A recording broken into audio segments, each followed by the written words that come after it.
Hi there. Welcome to The Close. I'm Lindsay Biscaya in for Morella. Today, markets will be closing in about half an hour from now. And we do have a busy show for you today. We got fourth quarter earnings from RioCan today. That company expects a rise in demand for retail space this year. So we will hear from the CEO at 4:20 p.m. Eastern today. Also, IA Financial reported Q4 results today. EPS missing the analyst estimate, and we're seeing shares dropping as a result. So we will hear from the CEO of that company. That's coming up at 4:40 Eastern today. And now let's get to some of the other stories that we're following for you in the BNN Bloomberg newsroom.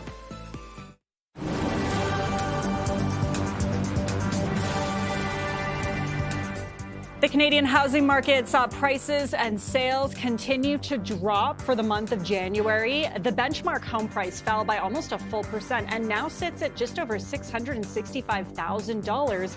That's the lowest level in nearly 5 years. The Canadian Real Estate Association says cold weather could be the driving factor behind that drop rather than a decline in demand.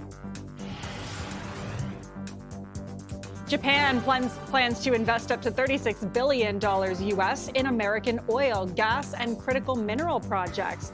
This is the first set of its $550 billion commitment under the trade agreement struck with the U.S. The investments include a natural gas facility in Ohio, where Japan is expected to invest up to $33 billion U.S. The announcement comes weeks before Japan's prime minister is set to meet with U.S. President Donald Trump in Washington. And Warren Buffett's last move as CEO saw Berkshire Hathaway decrease its stake in Apple while picking up a new position in the New York Times. The multi-conglomerate holding company cut its shares of Apple by just over 4% and invested more than $350 million in the New York Times. Now, despite the cut, Apple remains the largest equity holding for Berkshire. Take a quick look at the markets here. The TSX is trading up today by 1.2% at the moment. We'll continue to watch that. We're also looking at markets south of the border. Some of the main indexes in the U.S., the S&P 500, the Dow Jones, and the NASDAQ, all trading up ever so slightly this afternoon.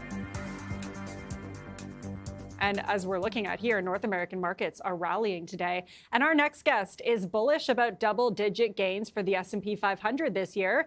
For more on his market outlook and investment picks, let's go to Ryan Detrick, Chief Market Strategist at Carson Group. It's good to have you join us. Thanks so much. I'm glad to be here. Thank you, Lindsay. Appreciate it. Let's talk about all this optimism that you feel around the markets, particularly the S&P 500. Why are you feeling so optimistic?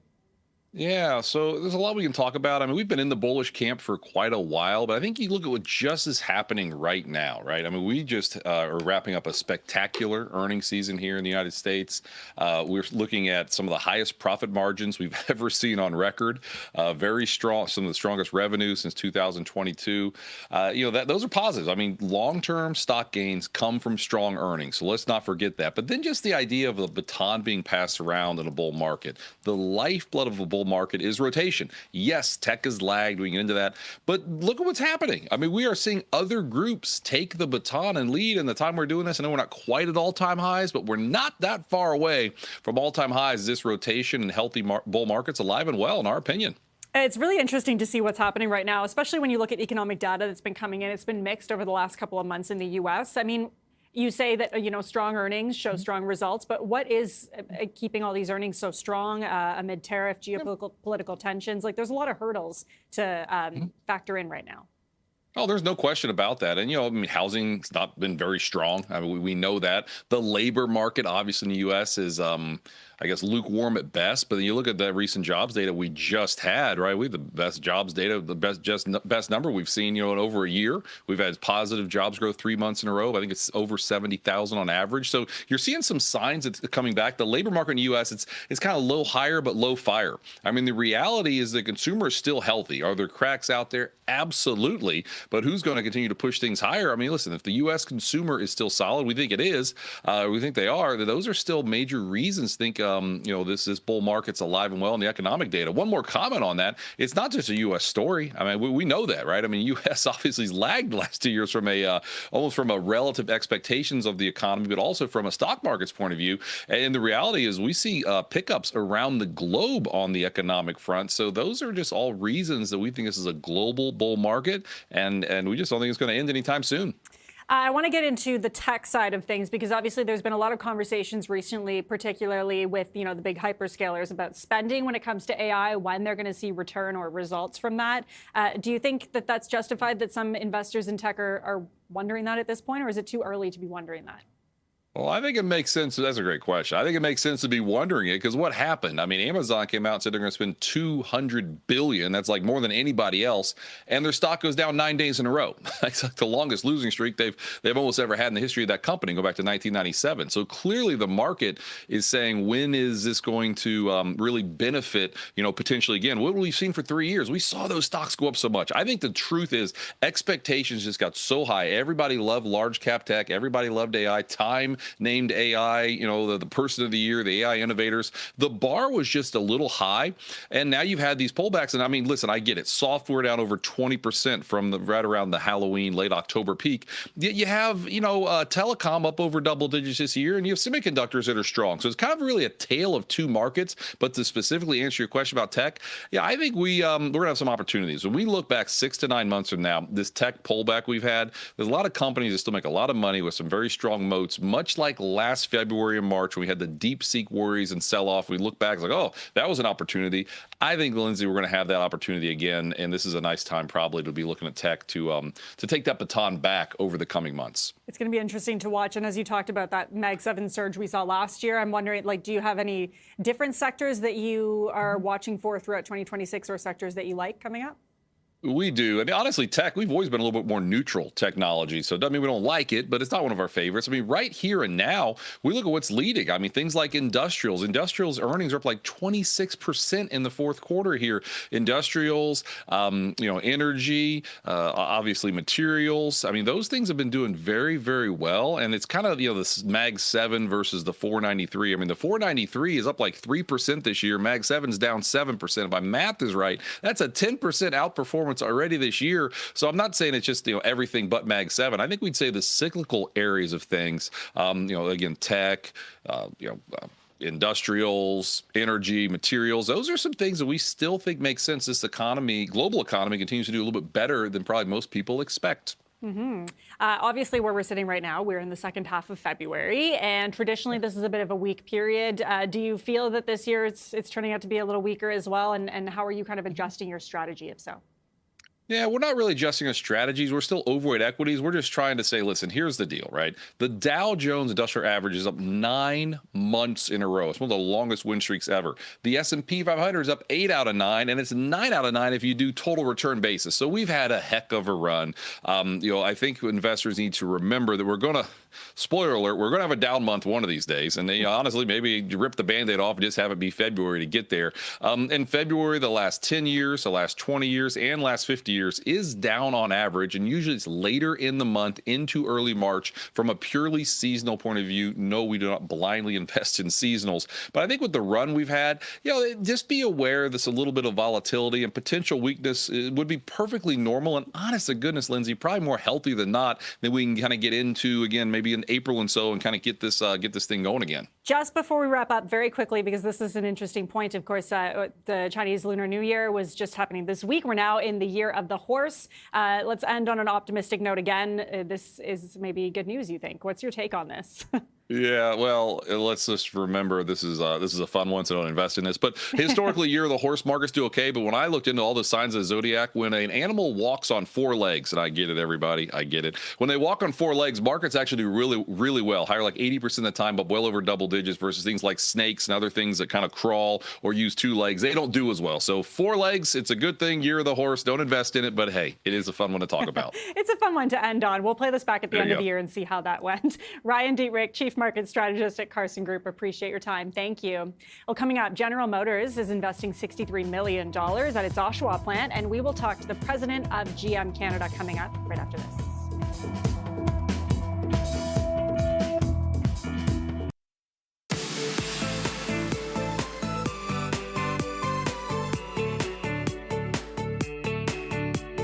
General Motors announced this morning that it will be investing $63 million at its Oshawa plant. The money will go toward upgrading the facility ahead of the arrival of the next generation of pickup trucks. So joining us now is Jack Opel, President and Managing Director of General Motors Canada. It's good to have you join us. Thanks so much.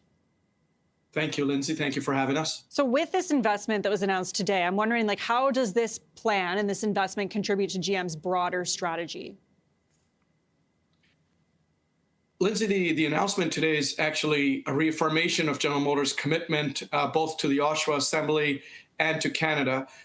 We announced a $280 million investment to bring in the next generation of pickup trucks to Oshawa and Canada. And this incremental $63 million reaffirms that commitment both to the plant and to the overall General Motors footprint in Canada. You say it shows the commitment to General Motors in Canada. Obviously, it's been a rough ride for a lot of workers that worked at that Oshawa plant. We know 700 employees laid off last month. I'm wondering, will any of this money bring back some of those jobs?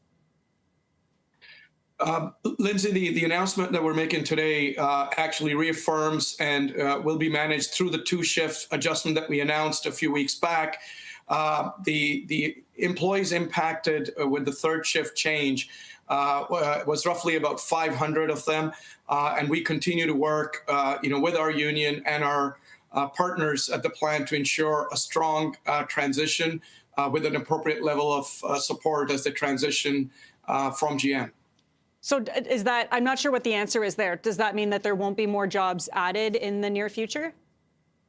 No, the current investment will be managed by the two-shift announcement that we've already had in place. Got it. Okay, so when it comes to this funding, where it comes from, just going on the layoffs one last time before we move on from that, because it was such a big story here in Ontario a couple of weeks ago.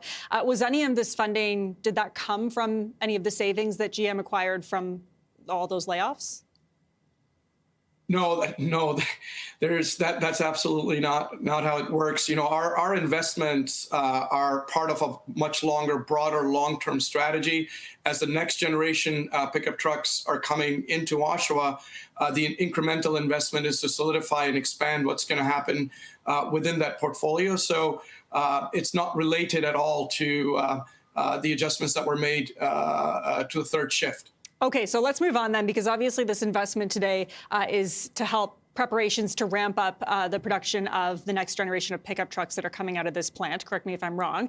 Last year, the Oshawa plant saw more than 135,000 pickup trucks produced. How many do you expect to see throughout the year of 2026?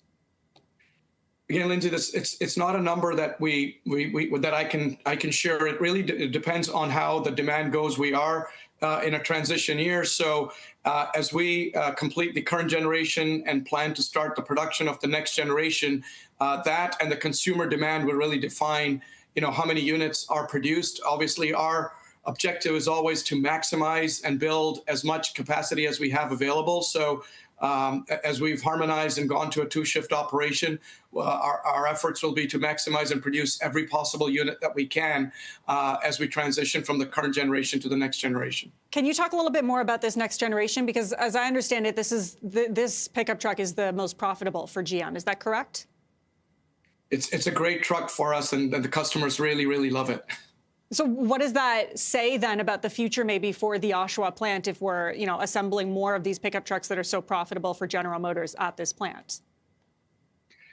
Lindsay, as I started, it is, we make these decisions. These are long-term decisions. If you look at the current generation truck, it's been building here, almost for half a decade.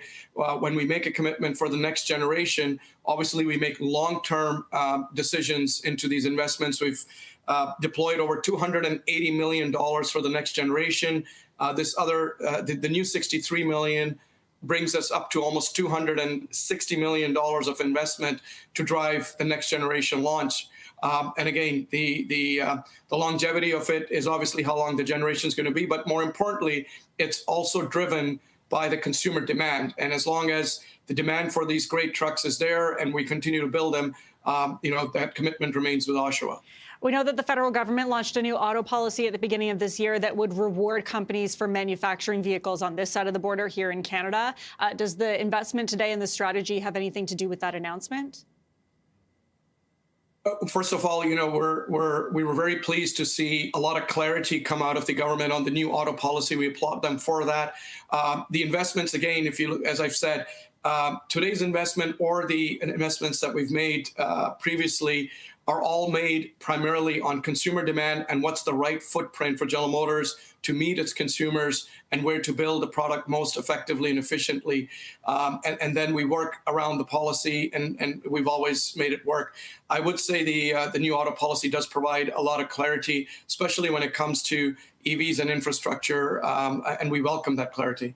Yeah, clarity is something I think a lot of people would love to see right now, especially when we look ahead to the renegotiation of CUSMA, which is coming up this summer. Obviously, all eyes on that. We know that the CEO of Ford has said that the North American Free Trade Agreement is vital to, production of vehicles here in Canada. I'm wondering how you feel about how important CUSMA is for General Motors here in Canada.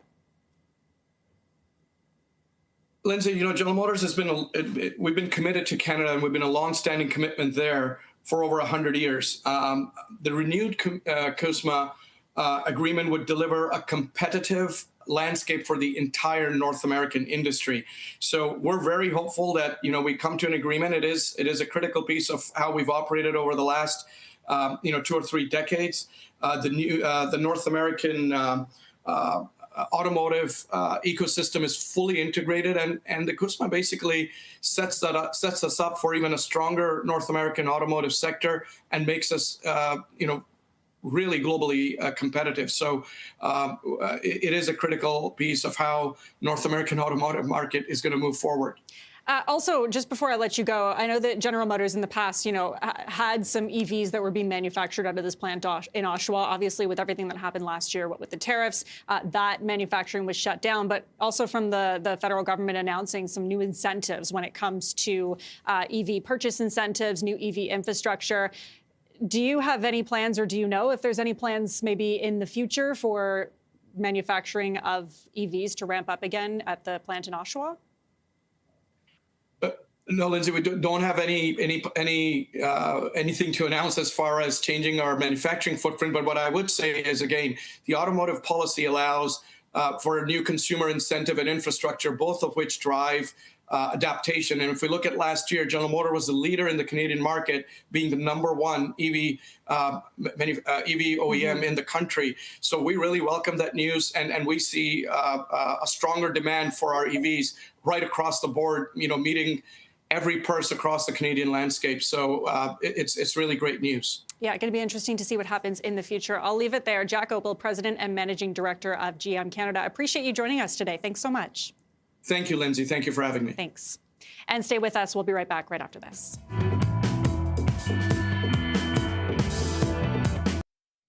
Welcome back. Japan plans to invest approximately $36 billion in the United States, focusing on critical minerals, oil and gas infrastructure, and power generation. This is part of a $550 billion strategic trade and investment agreement with the Trump administration.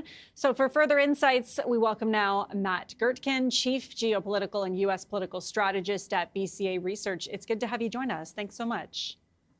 Hi, thank you, Lindsay. Good to be with you. So this is interesting when you look at these 3 projects: a natural gas plant in Ohio, a crude oil export facility on the Gulf Coast, and a synthetic diamond manufacturing site in Georgia. Apart from maybe, getting rid of the most strenuous kind of duties imposed by the U.S., is there any benefit here to Japan when you look at any of these 3 projects?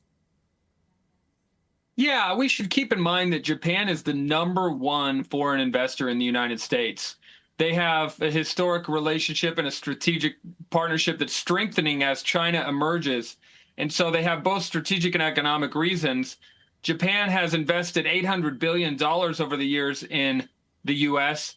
And so all they really have to do is continue to do what they've done in the past, and maybe top it up a little bit. They've promised, when you compare their sort of growth rate with what they've done, they're suggesting they can add about $100 billion on top of the trend over the past decade. And they may not get quite to that, but this announcement shows that they can continue to live up to that partnership.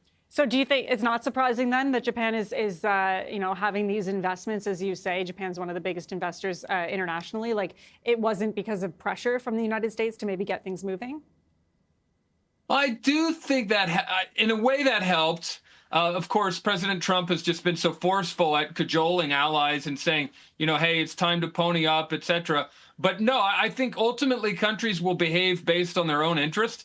And you're exactly right to point out that Japan's a major investor globally anyway. They have a net international investment position that's almost 100% of GDP, and they have a current account surplus that's about 5% of GDP, so that they've got a lot of cash that they generate. They can go around and invest it. They often target strategic and resource-oriented plays, but they also want to maintain that foothold in the U.S. And last point, if you think about it, the U.S. is also negotiating with China. Japan wants to make sure that they remain the priority in keeping U.S. market share and getting their manufacturing access to the United States for the foreseeable future. I was just about to bring China into this conversation. Yeah, I mean, given China's kind of increased restrictions on its minerals market, like, how important do you think this is also for the U.S. to secure more deals when it comes to critical minerals? Well, that's exactly right. So Japan is a critical player in general in filling some of the gaps that could emerge as the U.S. and China continue to reduce their economic dependency, which is, by the way, it's factual. Both sides are reducing their reliance on each other in trade. Japan fills a lot of those gaps, and Japan definitely has the potential to fill gaps in critical minerals, either by investing in production in different countries or doing some of the refining and processing where China has been dominant. So that helps to fulfill that part. But one of the key things that we'll see with other countries as well is that they just want to maintain access to the U.S. market. It's still a growing population, although a little bit slower now that the current administration is cracking down on immigration. But it's still a growing population, huge economy, free market, lots of competition. So you just don't want to lose access to this market in case it continues to become a little bit more protectionist. Is there a scenario, do you think, though, where Japan delays this investment pledge, particularly if the Supreme Court kind of knocks down, Donald Trump and his tariffs? There's a lot of talk right now that maybe he won't actually be able to impose like those really strong tariff policies. If that happens, could you see Japan delaying this, or is this beneficial for that country too? Yeah, I think that's really what we're getting at here is that, Japan would have been sort of maybe making a mistake if they had committed too much and if it were purely based on being coerced by the president, and then the Supreme Court shoots it down, and then they look like fools for having committed too much. No, they isolated areas where they thought they had an economic rationale anyway, and they went forward with it. Now, one interesting thing, though, Europe promised a lot of investment in the U.S. as well. Mm-hmm. But if you look at the trajectory of European investment, now remember, Europe provides about 60% of the investment in the United States, and the EU is about 45% total. Well, they basically just assumed, well, we're going to continue investing at the rate that we normally do, and we're going to promise President Trump that we'll do that. And it's a big number, but it's really just the rate that they're currently going on. Yeah. And if Trump loses that tariff tool to coerce Europe, well, then they haven't lost anything either, because, hey, they only promised to do what they were already doing. Okay, we'll have to leave it there. We're out of time. Matt Gerken, appreciate it. Thanks for your insight. Stay with us. The closing bells are next. And here are the closing bells. At the NASDAQ, Aurora is ringing the closing bell today. At the New York Stock Exchange, Duke Energy rings the closing bell, and TSX, Lysander Funds Limited is closing the market. You're watching The Close on BNN Bloomberg. I'm Lindsay Biscaya, and here's how we close the day on Bay and Wall Street.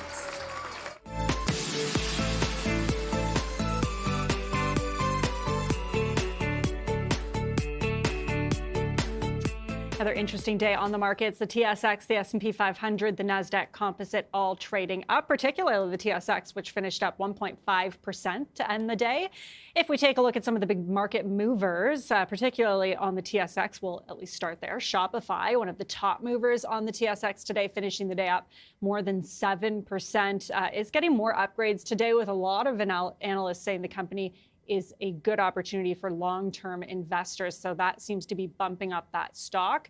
Constellation Software also up on the TSX, finishing the day at 5.2%. There's been some laggers, obviously, on the TSX. IA Financial, the biggest lagger on the TSX, tumbling today after a, quote, let down fourth quarter. You can see it's down more than 11% to finish the day. We're going to be talking more about that in just a moment. If we take a look at some other interesting companies today that were moving around, NVIDIA shares advanced about 1%. They were up 1.6% to close the day on the heels of Meta announcing on Tuesday that it's going to use millions of NVIDIA's chips in its data center build-out. Similarly, Amazon moved higher by about 1% after regulatory filing showed Bill Ackman's Pershing Square grew its stake in the e-commerce giant, finishing the day almost at 2% for Amazon. And of course, we were talking about this yesterday too. Shares of Palo Alto sank 7% after the cybersecurity company's second quarter results topped expectations, but its third quarter guidance fell short. And you're seeing the stock price reflecting that today. And for more now, we are joined by Bloomberg's equities reporter, Stephanie Hughes, to break down a couple of the big companies we were just talking about. Stephanie, it's good to see you. So we just mentioned IA Financial shares way down to end the day today. Can you dig deeper into what's going on there?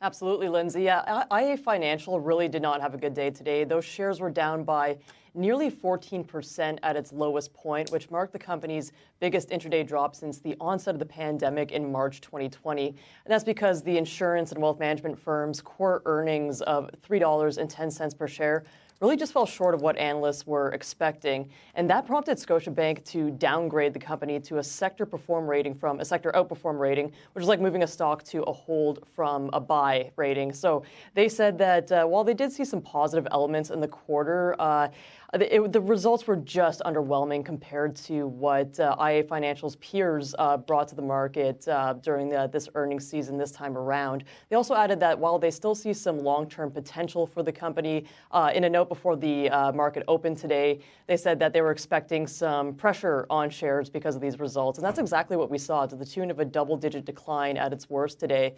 Then you had National Bank's Gabriel Dechaine saying the fourth quarter was a letdown, in his words, as distribution fees and commissions really led to a bigger miss here, a bigger part of the miss, I should say. So all in all, analysts were really characterizing this as a tough quarter to end what had been a pretty decent year for IA, Lindsay. Yeah, that's what's so interesting, is that apparently it was a good year overall for the company. It just doesn't look like it today, as you say, not the best day. And of course, just wanted to say also, we're going to be chatting with the CEO of IA today at 4:40 p.m. Eastern time, so stick around for that. But Stephanie, you're also talking about TFI International today, a trucking and logistics company, also announcing its earnings as well this week.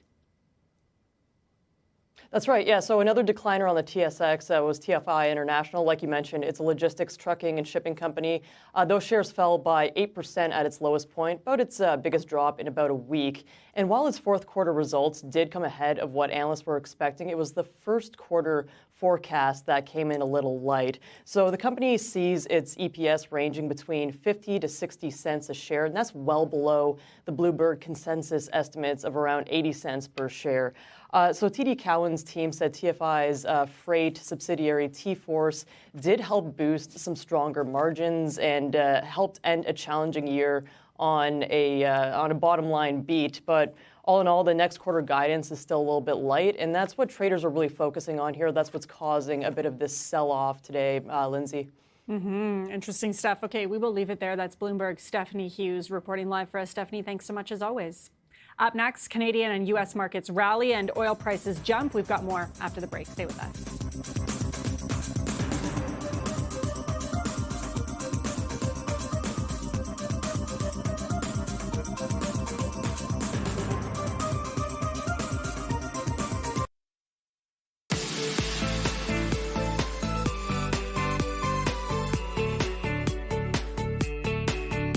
North American markets rallied and oil surged on geopolitical concerns. And so for more on today's market action and investment ideas, we're joined now by John Bay, Chief Investment Officer at NEI Investments. It's good to have you join us. Thanks so much.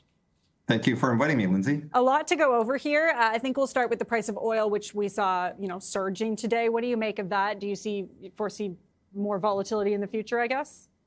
Yeah, as you mentioned, oil prices rose about 3% today based on two geopolitical events.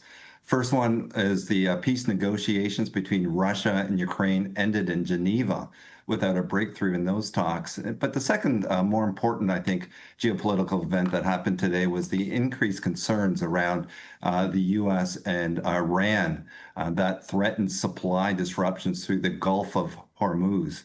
And, this is really important because that narrow strait, approximately 1/5 of the oil supply goes through that channel from the Persian Gulf. And again, any geopolitical concerns there will take oil higher, which is, geopolitical concerns actually is one of the few things can get oil prices higher, because currently the fundamentals on crude oil are very, very bearish. Yeah, it's going to be interesting to see that as well, as we talk about, oversupply in the oil market too. But we do need to move on because there's, as I said, lots to talk about. Let's talk about some particular Canadian stocks. We'll start with Shopify, big mover today. It finished at the top on the TSX, up more than 8%. What do you make of? I'm seeing 8, but what? Okay, what do you make of what it's been doing? Thanks, Lindsay. Yeah, big move today, up about 8%, as you said, on an upgrade from an analyst shop, upgrading the Truist Securities, upgrading it from a buy to a buy from a hold, raised its target price on that as well, arguing that the broad sell-off in software that Shopify has been caught up has been overdone, and it's providing an attractive entry point for investors. As you mentioned, software companies are being hammered by AI concerns, as investors are now going through and wondering which companies and industries are going to be disrupted by the new AI disruption patterns. But Shopify is a really interesting case. As we see AI capex continue to mount, and we're seeing some estimates on the AI hyperscalers spending about $660 billion on AI capex. What that means is that a lot of these big mega cap companies that used to be very defensive, huge cash piles, and big positive cash flow numbers, but that's changing with the big spend that's happening on AI capex. About 90% or more of their free cash flow is now being plowed into capital expenditures, to hurting share buybacks, for instance, creating share buybacks as a thing of the past. And that's, for me, what's really interesting about the Shopify story, is that, with their earnings last week, they did have a revenue beat, small earnings missed. But they also announced a $2 billion share buyback and some really interesting announcements on the agentic AI front that allows them to really be integrated into the new chatbot infrastructure. That if you want to go and ask your favorite chatbot, what should I buy my wife for Valentine's Day? That isn't flowers. It can go and give you some 3 suggestions. And if you're a Shopify retailer that's enabled this, you can buy directly from that chatbot using their e-commerce platform. It's a very interesting story. Another interesting story is a Canadian mining company, Northern Dynasty. It's down more than 38% to end the day. And this is after, maybe in part, the U.S. opposing its critical mineral project. I'm wondering what you make of that story. Is this kind of like a company story, or is this more of a wider picture of these companies maybe trying to do business with the U.S.? Yeah, you know what? It's really interesting. We started at the top with geopolitical. We're probably going to end on this story with geopolitical. Certainly, it's a company-specific story where this mine was again the Department of Justice maintained the environmental veto on the approval of this mine based on environmental concerns, which is really kind of interesting coming from this U.S. administration. But really, as you mentioned, there is a geopolitical angle to this, which is Canada and the U.S. In terms of their trade relations, has taken a very different tone over the last 12 months. And the new Canadian government, has really taken the opportunity to focus on areas that we can control, and not on things that we can't control. And so I think this is, again, just another data point to see why that is important, where we can do things like reducing interprovincial trade barriers, pursuing nation-building projects, diversifying trade beyond the U.S. are all things that we can do to start to help the economic profile and growth prospects of this Canada, and not be concerned about what other countries can control. Do you think it maybe would scare off other companies, though, from trying to do something similar in terms of maybe developing in the U.S. or making deals with the U.S.? It's a great question, and I think that the way I would approach that answer is that again, let's talk about the CUSMA, the U.S. The Canadian trade negotiations that are happening. The reality is that we as Canada need to put our best foot forward, try to ensure that our relationships with the United States is as stable as we possibly can, and negotiate the best trade agreement that we can, and then on top of that, and we'll see where those negotiations take us.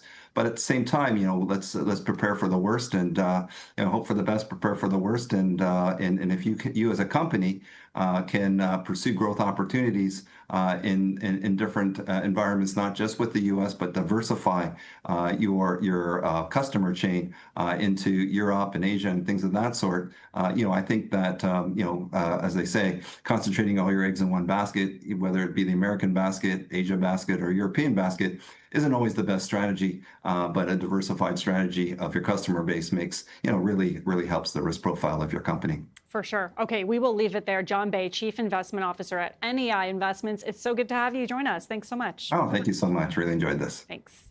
Up next, RioCan sees growing demand from leading retailers adding to momentum this year. Jonathan Gitlin, President and CEO, will join us after the break to talk about that. Stay with us.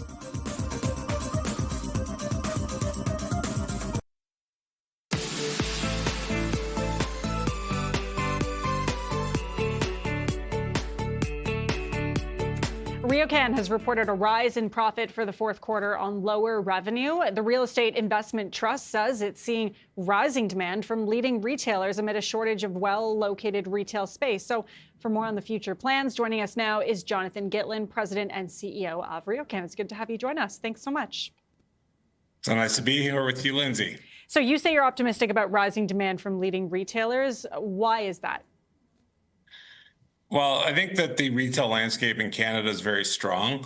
A lot of the retailers that we have in this country are growing, and so there's significant demand. I'd also say at the same time, there's limited supply of good open-air necessity-based retail space, which is what RioCan has. And so we see continued use for our space, and we feel that the retailers that we cater to are definitely in growth mode because they sell consumer goods that are necessary in really any economic backdrop, whether we're in growth mode or whether we're in a recessionary mode. People need, the common things that are needed for day-to-day life. Okay, so you're saying any consumer spending habits that we see, whether people start spending less, that doesn't really affect your company? That's right. We've catered our portfolio to really function well for necessity-based retailers. So grocery stores, dollar stores, gyms, things that really thrive in any kind of backdrop. Okay, when it comes to retail space, I'm wondering if there's particular regions or segments where you see demand growing and then vice versa, where you see demand a little weaker. Our focus has been on the major markets, big cities like Toronto, Montreal, Ottawa, Calgary, Vancouver. And the reason for this is because there's a significantly higher demographic in those markets, and that's exactly where our tenants want to be. So if you look at our average 5-kilometer radius population, it's over 270,000 people with an average household income of over $155,000.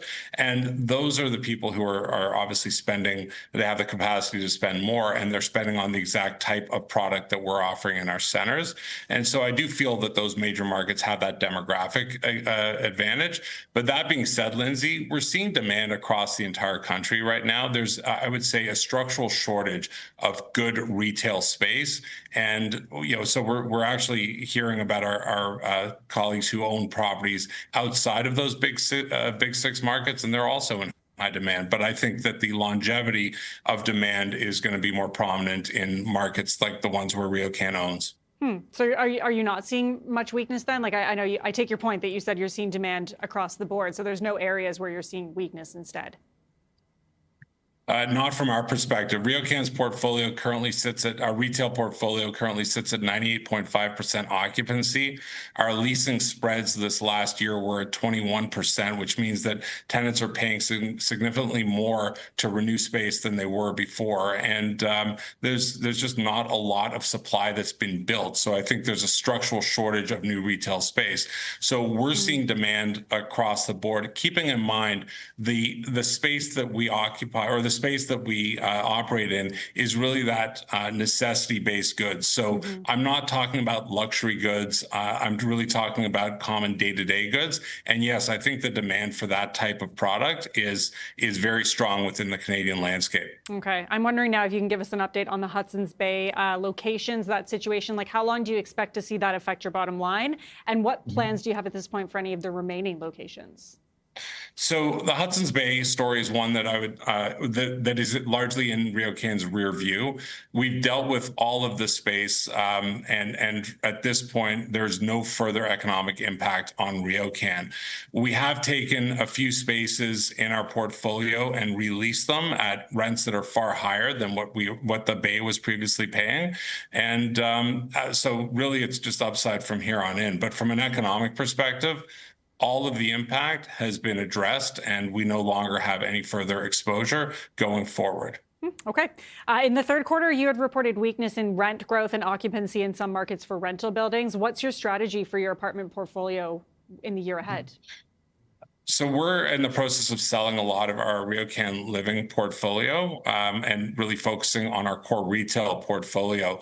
But residential, look, I think it's a great asset class. I think that there's going to be pockets of time like we're in right now where there's a bit of a saturation in that space. But I do think long term, it's a very good asset class. And I think for assets like the ones that RioCan Living had built and owned, they're new, they're on transit, they're in major markets.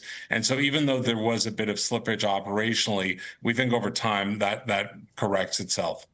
I know in the last quarter, retail occupancy went up, but commercial occupancy was flat. Correct me if I'm wrong. Do you expect to see that trend continuing? Do you expect to see it improve as we move forward?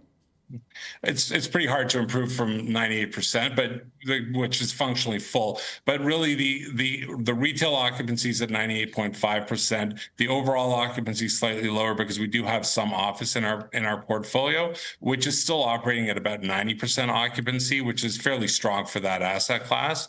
Do I see that improving? The answer is yes. I think office, particularly where we own, is in demand, and we are seeing a nice momentum in that space. So we do think that the overall occupancy rate, well, it'll stabilize or increase over time. I think we touched on this off the top, but do you have a certain segment that RioCan is going to be really focusing on for 2026? It's really our own retail. We love retail. We're we have a very significant platform that allows us to drive a lot of growth in that portfolio. And so we're really focusing, Lindsay, on things like buying back our own shares, which is really just investing in our own portfolio. And then also building out pads and strips and smaller parts of existing shopping centers, which create a lot of value on a whole bunch of different dimensions. So we're excited about that opportunity, and we see a lot of growth coming through that. And otherwise, it's really just leaning into the strength of our portfolio and leasing at higher rates and getting better tenants in our space. Okay, we will leave it there. Jonathan Gitlin, President and CEO of RioCan, appreciate your time. Thanks for joining us. Thanks so much, Lindsay. Up next, the latest minutes from the Federal Reserve policy meeting in January confirmed the board's willingness to maintain a wait-and-see approach before cutting rates further. We've got more on that coming up right after this.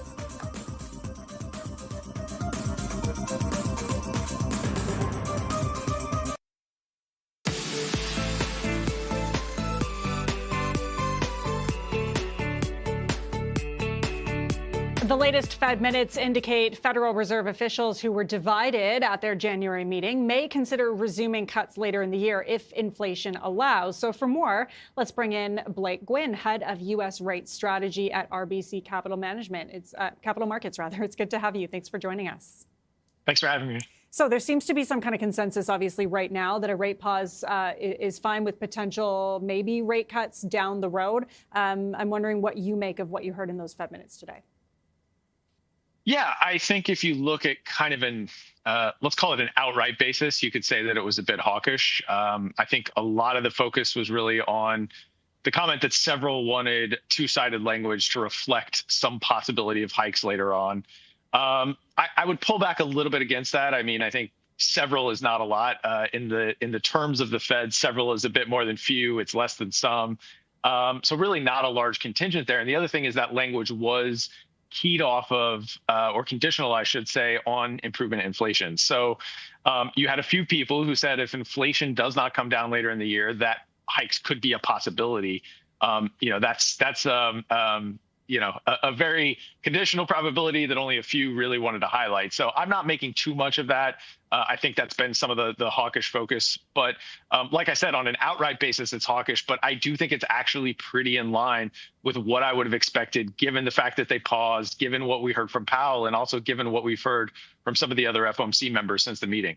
I'm wondering, like, I kind of asking you to predict the future here, but do you believe we're headed in the direction of more rate cuts, I guess? I know you used different words off the top, and it sounds like it's a gray area in terms of what you heard from the minutes today. But given some of the data we've seen, like January's CPI data came in softer than expected, for example. So some of the factors you're seeing that might weigh into this? So we're not expecting the Fed to cut again until 2027. So we have a series of 3 cuts penciled in for the beginning of 2027. And I think what that reflects is a continuation of the normalization process, if you will, or really getting back to that neutral rate. Because I think as long as inflation is still kind of sticky, it's still above the target, the Fed really wants to keep rates slightly restrictive. They don't want to go all the way back to neutral. Once they feel comfortable that inflation is consistently and sustainably moving back towards 2%, I think they will take away that last little bit of restrictiveness and go back to neutral, which I think is probably something in that 250, 275 type of range. So we do have a few cuts, but they're not till 2027. And again, that's contingent on the Fed seeing that sustainable progress back to 2% inflation. Now, I think what the Fed's looking at is just kind of a disagreement in timing. I think a lot of the Fed members probably expect that to happen either a little bit earlier or a little bit quicker, a little bit more aggressively in H2 than maybe we are. And so they see that further adjustment process maybe happening at the end of 2026, whereas we see it in 2027. But if inflation does progress faster, if we see the rollout, if we see those kind of goods-related, tariff-related goods pressure that we've seen in inflation, if that rolls out of the bucket quicker than expected or more substantially than expected, then yeah, those 2027 cuts could be pulled forward into 2026. But currently, it's not something we're penciling until 2027. Okay, so I take that point that you're not penciling anything in until 2027. But based on your personal view of the economy right now, what do you think should happen this year? Like, do you align more with the hawkish or dovish members of the meeting today? I actually probably would lean a bit more to the hawkish side. I don't know if I'd go so far as to building in the two-sided risks, the two-sided language suggesting that we could both hike or cut. I still think the skew is probably towards cuts.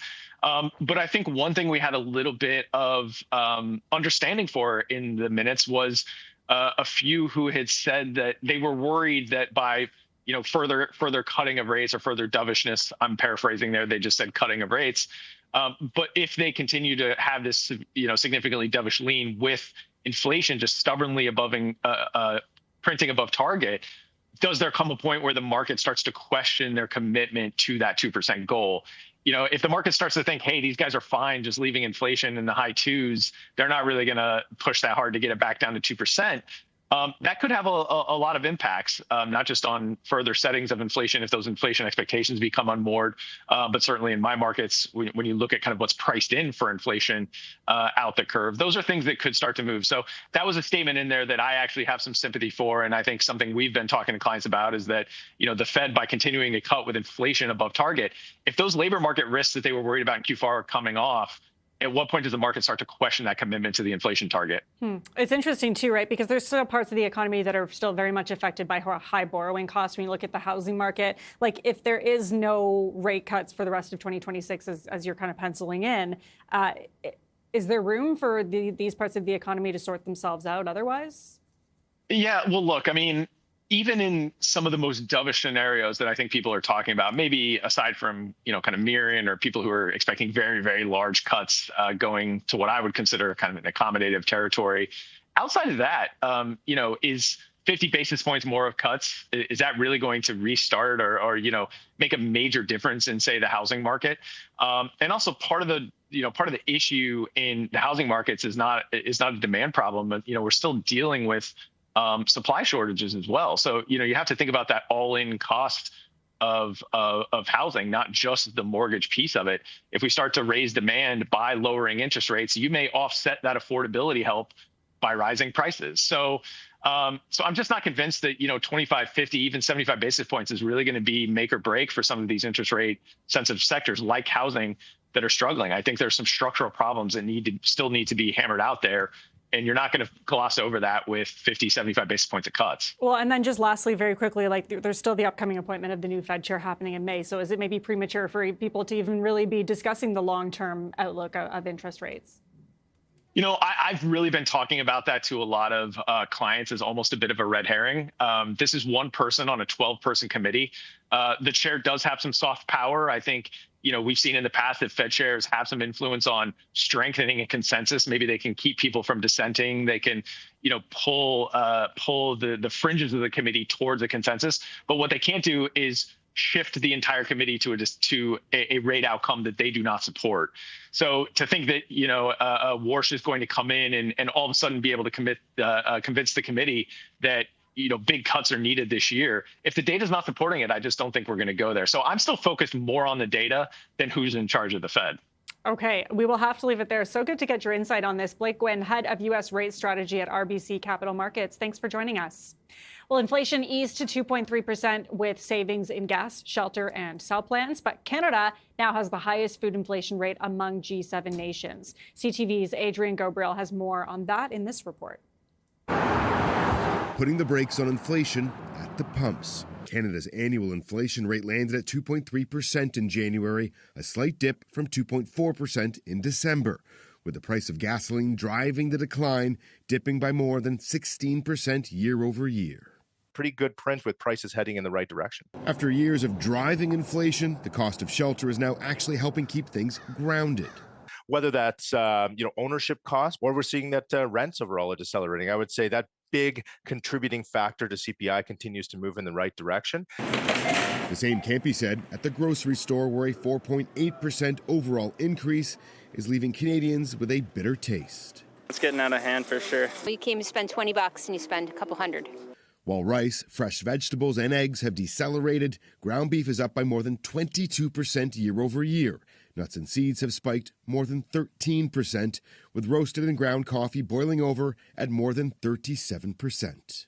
It's products that are affected by specific circumstances that are driving prices up. Coffee yields, according to one economist, are being impacted by climate change. Droughts in recent years have in part led to Canadian farmers reducing their number of cattle to a near 40-year low. Often we say when price goes up, demand goes down, and we're not very quick to stop eating beef. I expect that we'll see higher beef prices sustained for a few years. While food costs remain a concern, overall the current rate of inflation is being pitched as a positive, even as the outlook remains murky, with so much riding on the whims of a U.S. administration and vital free trade negotiations. Some economists believe there's a good chance that interest rates will hold when the Bank of Canada announces its next decision on March 18th, though GDP and unemployment could factor in to future rate decisions in April and June. Adrian Gobriel, CTV News, Toronto. Coming up, we will sit down with the CEO of IA Financial to discuss its fourth quarter earnings. That conversation coming up after the break.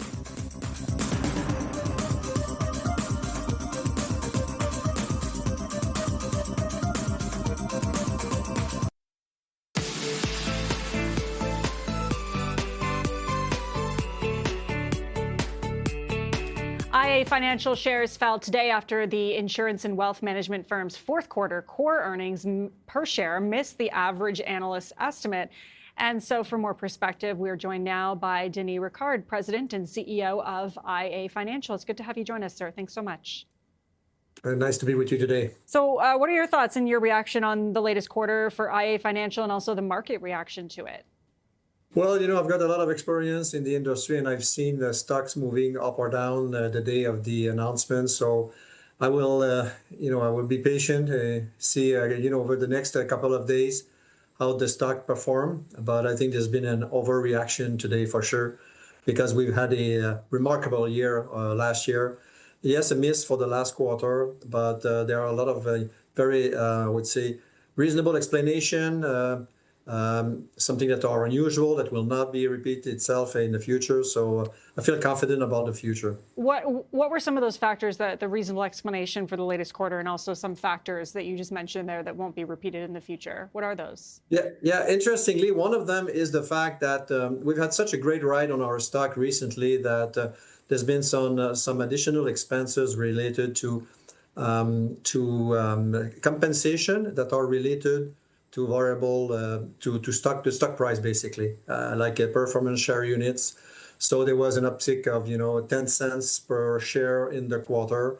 The other thing that what happened is that there's been a small experience loss this quarter versus a significant experience gain last year.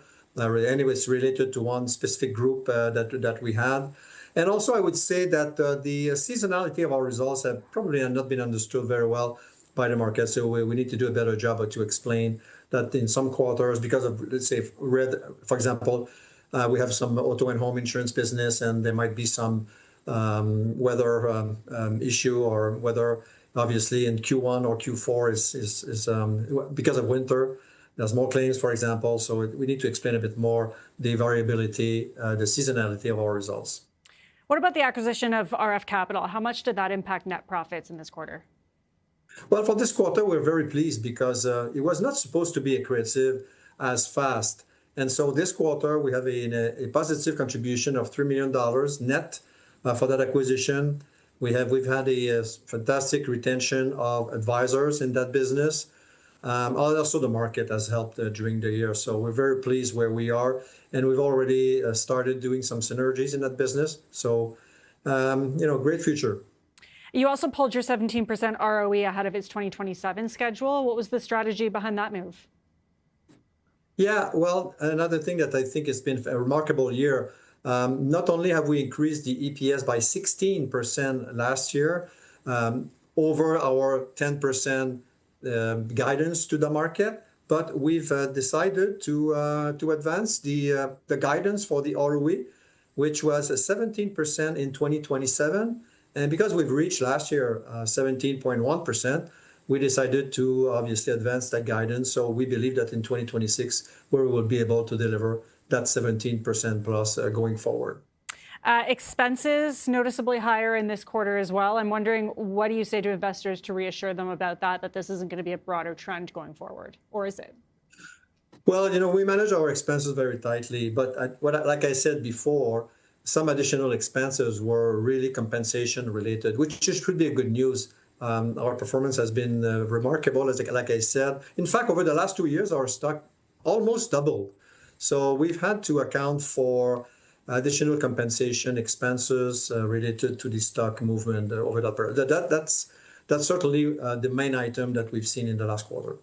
You've also got $1.4 billion in deployable capital. How are you thinking about using that over the next year or so?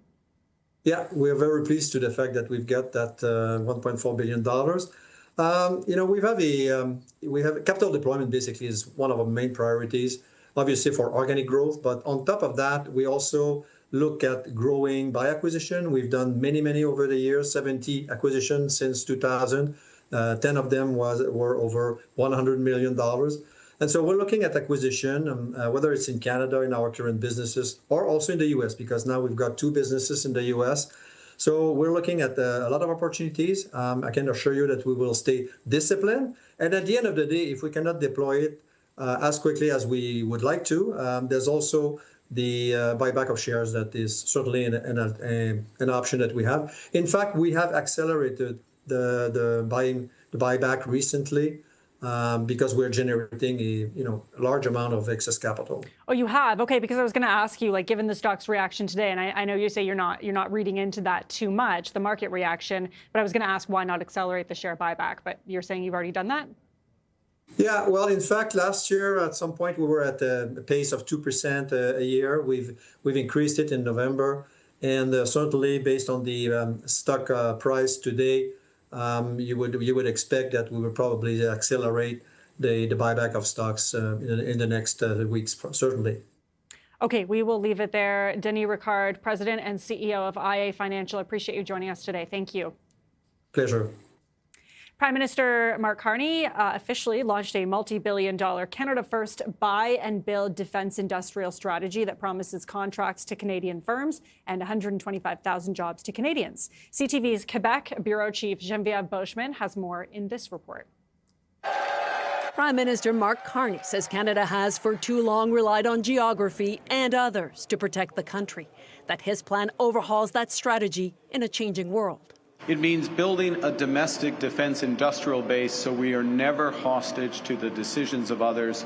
Others, including the U.S. Still, Carney insisted his strategy to arm the military and boost Canada's defense industry would be complementary, not in competition with American defense supply chains.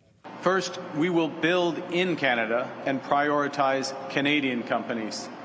Canadian companies now provide roughly 1/3 of this country's military needs. Carney wants 70% over the next decade, and he wants to increase defense exports by 50%. That's real growth. Many of Canada's defense contractors have long focused on exports. This strategy could change that, but the industry says the procurement system has to be much leaner, faster. If it doesn't happen, it could undermine the entire strategy that we just heard about today. The government is setting up a defense investment agency to streamline the system, the centerpiece of its strategy. And CAE, the world's largest simulator provider, says it's ready to answer Canada's call. We're talking about a sea change in spending and focus. And so as the government works on simplifying how to work with contractors, it only accelerates us. But the Conservatives say that while moving quickly and eliminating bureaucracy is key to boosting Canada's military independence, the new agency won't deliver. His new proposal adds 6 new bureaucracies, agencies, councils, units, and other bureaucracies that will actually gum up and slow the system down. But with this major overhaul of defense spending, many say that there's still some fine-tuning to be done to ensure that this strategy becomes reality. Geneviève Beauchemin, CTV News, Montreal. Coming up in January, the benchmark home price in Canada fell to its lowest level in almost 5 years. We'll take a closer look at that right after the break. Stay with us.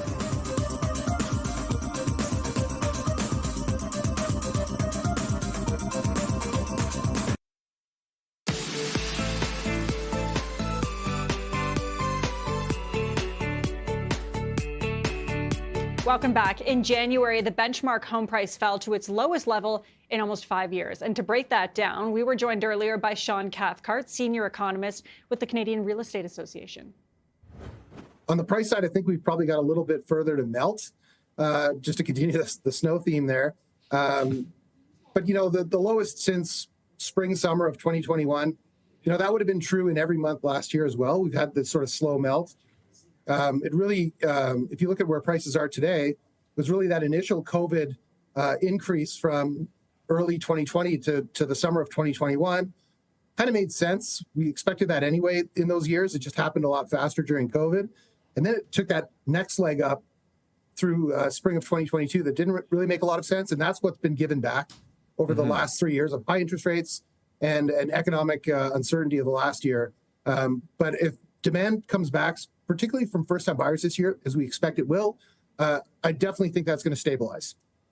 Yeah, is this essentially more of almost a normalizing of the prices after that? I mean, nothing was normal during the pandemic and what followed for that last little while. Is this almost a return to more normal prices?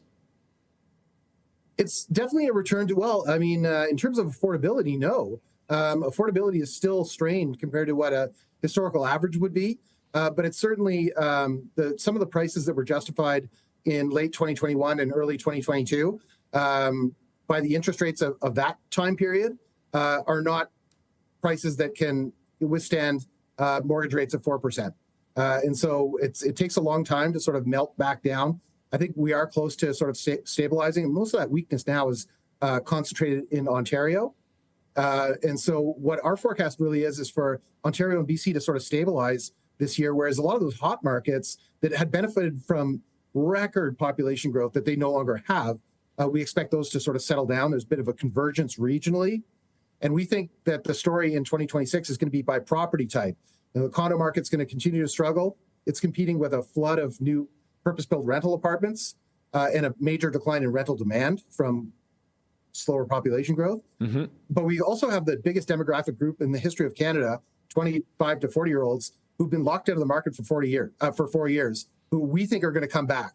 4% mortgage rates might not be what they would like to get, but that's also at a bottom per the Bank of Canada. So I think give it a few months and you're going to start to see those 30-somethings show up looking to buy that first house.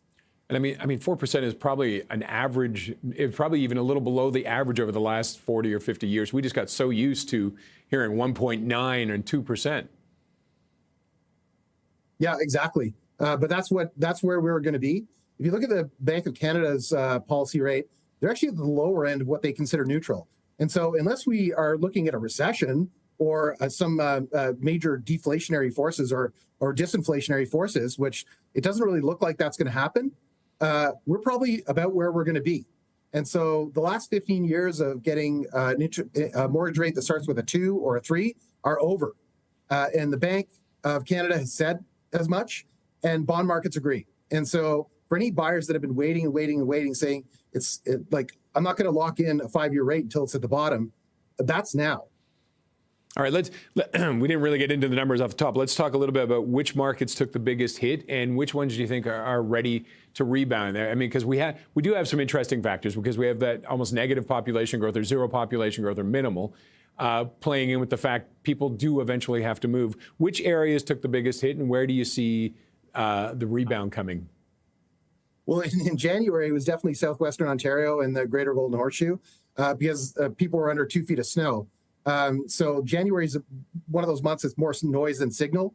And because that's a logistical reason for the drop in demand, not a fundamental one, it's the old toothpaste tube, right? What gets squeezed out of January is likely to show up later. Mm-hmm. So I think that we're going to continue to see the biggest rebound in activity and people coming back into the market this year in Ontario. That was the case through the entire second half of last year. Of course, the reason for that is that Ontario has the most room to rebound. In other words, they were starting from the lowest starting point. And that's going to be followed by BC. BC obviously hasn't been as depressed as Ontario because Vancouver really hasn't been all that much impacted by high interest rates because properties there, especially ground-oriented ones, are not the kind of thing that people take out mortgages to buy. This is, you sort of have to have $5 million, right? And then everywhere else, these hot markets, Alberta's already slowed way down. Saskatchewan's slowing down, Manitoba. Quebec's still on fire, and the East Coast is still doing pretty well, but all of them are slowing down. So from, 6, 7, 8% year-over-year price growth last year, we're expecting for those guys to be more like 3, 4, 5% this year. So that's a major slowdown, still moving in the upward direction because, there still is a lot of demand for housing in places where you can get a detached house that's in the $300,000 and $400,000 range.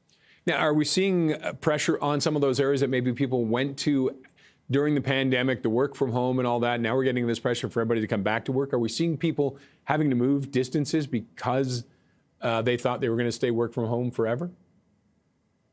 There might be some of that. It's, initially in COVID, it was, I don't have to commute anymore, so I'm going to move somewhere.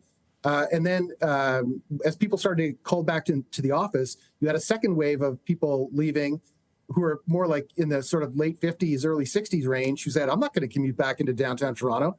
And they're living out in Nova Scotia now.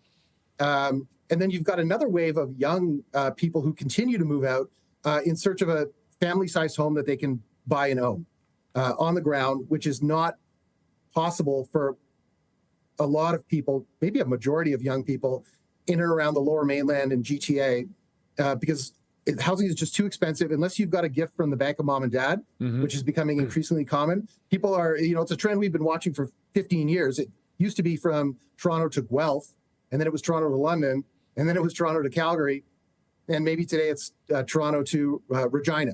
But people are moving around, and that's driving up prices in those other places, so that we're sort of getting an equalization where we're not going to have very many CMAs left where you can get a regular family home for under $500,000. Okay. But we're still in the midst of that same trend.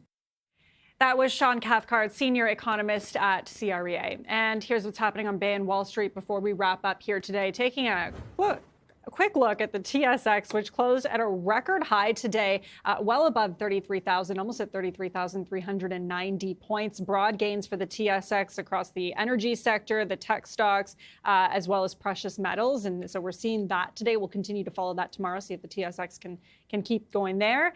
If we take a look at markets south of the border and in the day, pretty strong as well for the S&P 500, the Dow Jones, and the NASDAQ, especially up by 0.7% to end the day.